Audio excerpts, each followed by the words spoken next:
আমি রসুনগুলো প্রথমে ভালোভাবে কেটে নিয়েছি। কাটার পর এগুলো এখন আমি পানিতে ধুয়ে নিব।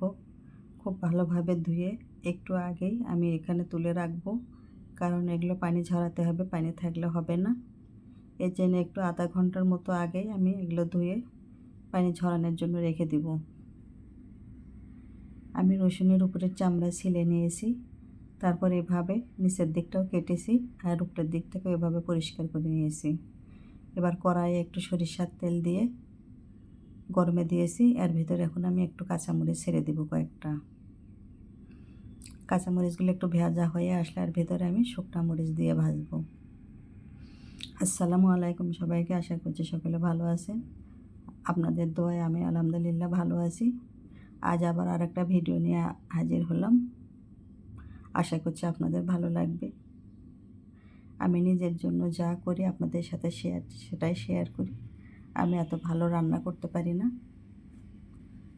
এখনও আমি রান্না শিখতেছি। আমার ভিডিওতে অনেক ভুল হয়ে থাকবে, সেগুলো ক্ষমা সুন্দর দৃষ্টিতে দেখবেন। আমি আর একটা গ্যাসে একটু মশলা ভেজে নিব, এগুলো গুঁড়া করব। এগুলো আচারের মশলা, এগুলো দিলে আচারের স্বাদটা বেড়ে যায়। পেঁয়াজ মরিচগুলো আমার ভাজা হয়ে গেছে, আর ভিতরে এখন আমি রসুনগুলো দিয়ে দেব। রসুনগুলো দিয়ে একটু ভাজবো। আমার ভিডিওতে আপনারা বিভিন্ন ধরনের সাউন্ড পেয়ে থাকেন, সেজন্য আমি সকলের কাছে ক্ষমা চাই। আমার বাসাটা একেবারে রাস্তার উপর, আমি চাইলেও সেটা অ্যাভয়েড করতে পারি না। আমি অনেক চেষ্টা করি যাতে সাউন্ডটা না আসে, তারপরও চলে আসে।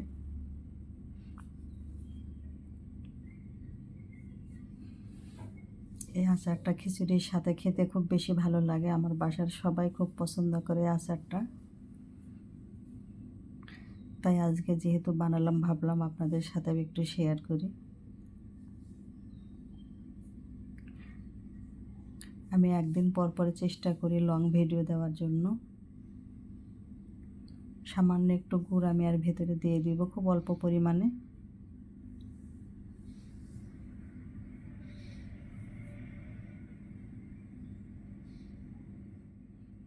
আপনাদের দোয়ায় আমার মনিটাইজেশন চলে আসছে, কিন্তু আমার ভিডিওতে ভিউ না থাকায় আমি খুব একটা সফল হতে পারছি না। তারপরও আমি চেষ্টা চালিয়ে যাচ্ছি।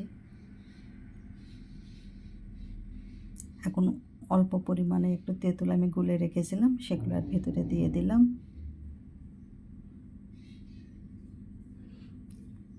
আমারও আচারটা প্রায় হয়েই আসছে।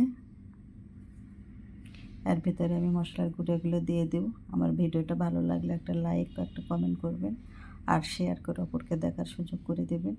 আজ এই পর্যন্তই। পরবর্তী কোনো ভিডিওতে আবার দেখা হবে। সে পর্যন্ত সকলে ভালো থাকবেন, সুস্থ থাকবেন।